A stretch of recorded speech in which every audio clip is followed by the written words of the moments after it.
Existe um comportamento que a gente aprende, tá? E que acomete principalmente aqueles profissionais que são mais éticos, mais corretos, que tiveram uma criação de mais retidão. Alguns profissionais que eu atendi, homens e mulheres, acreditavam que era até errado, feio, sentar para negociar o salário. E muitos posts do LinkedIn falam isso, né? Que o bom profissional não pede aumento, ele pede demissão. Desculpa, não quero ofender ninguém, mas para mim isso é uma bobagem. Porque o mercado, gente, ele opera sempre pela lógica do máximo pelo mínimo. Então, às vezes, se a gente não pede, se a gente não negocia, tem sempre alguém muito esperto do outro lado colocando o preço para baixo porque está em busca do lucro. E às vezes a gente precisa falar assim e entender que esse reconhecimento ele não vai ser natural, porque ele fere a ordem vigente, ele fere o sistema que a gente está inserido.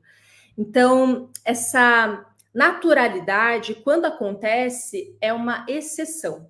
E também a gente tem que entender como funciona uma organização. Numa avaliação de desempenho, 80% das pessoas vão ficar mais ou menos na média, 10% vão receber algum reconhecimento e 10% vão ser colocados ou na baixa performance ou na linha da demissão. Então, não tem lugar para todo mundo numa estrutura piramidal. Acaba ganhando quem oferta mais risco de sair, quem se posiciona melhor e quem deixa claro para a empresa de uma forma sutil, não pode ser agressivo. Aí a gente começa a entrar um pouco na leitura de cenário.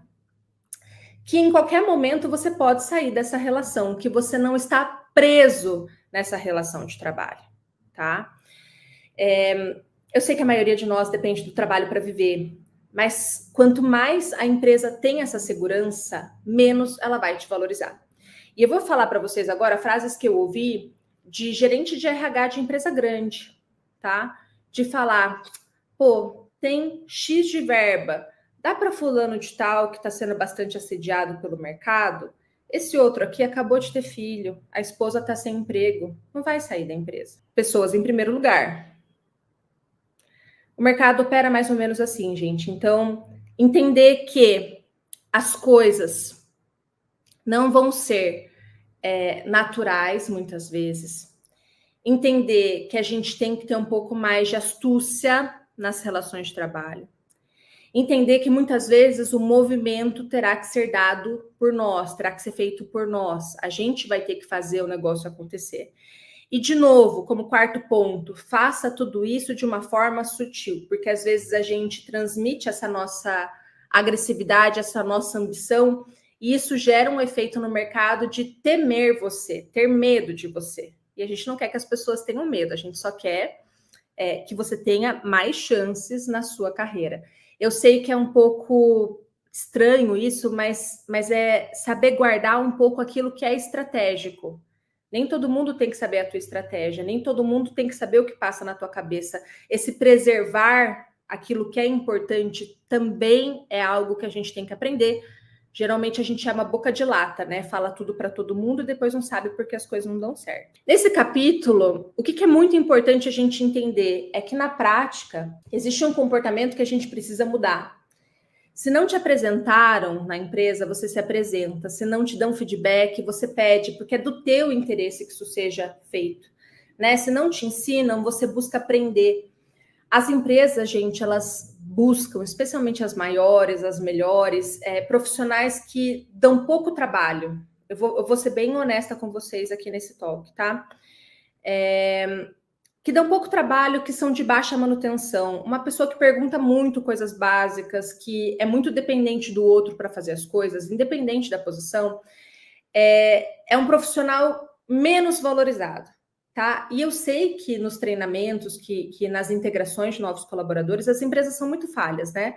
Elas te contratam hoje, te colocam para trabalhar amanhã, sem treinamento, muitas vezes, sem boas-vindas, muitas vezes, mas isso é a vida real, gente. Então, sabendo disso, como que a gente consegue agilizar as coisas? Como que a gente consegue ir atrás, articular, ir para cima, perguntar, pesquisar no Google, quando for fazer uma pergunta, já ir com algo que você pesquisou antes, ter uma postura que resolve problema, não que traz problema. Eu estou contrariando tudo que as boas políticas falam, mas eu estou falando do que é a realidade vigente, tá? E eu espero que isso ajude vocês a agirem melhor. Outra coisa que nos trava muito, espera por reconhecimento, que eu já falei, abandone isso, entenda que isso não vai chegar para você de uma forma natural, na maioria dos casos. E também essa trava que a gente tem diante de pessoas e situações difíceis. Às vezes a gente é vítima de algo no mundo do trabalho, o mundo do trabalho não é um lugar justo, e a gente paralisa nessa posição vitimada para reafirmar o nosso ponto de vista e dizer o quanto a gente é vítima de um sistema.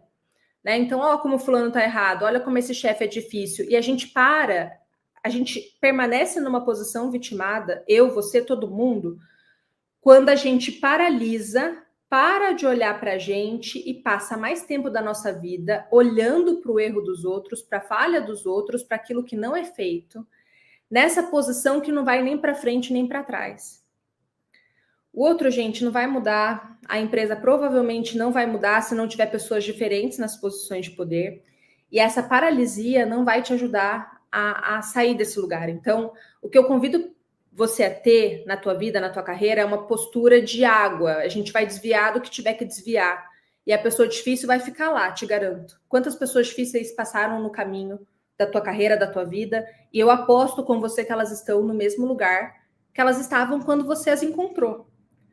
Então tem isso também. Se a gente cristaliza, a gente não avança. Então, entender que a gente vai ter que passar por isso, gente. Como é o que a gente vai descobrir juntos aqui.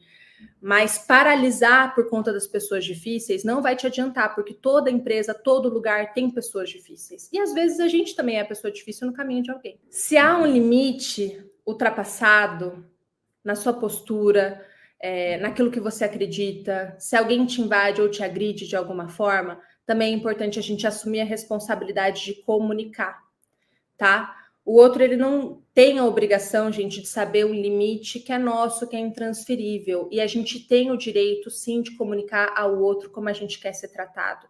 Então, entender o nosso direito, entender que o outro não tem bola de cristal e agir nisso também ajuda a gente a ter uma carreira mais leve e melhor. E eu sei que quando eu falo isso, gente, pesa muito em quem ouve pela primeira vez, porque dá uma ideia, talvez, de que as coisas estão na nossa mão e que está tudo no nosso controle. Não tá.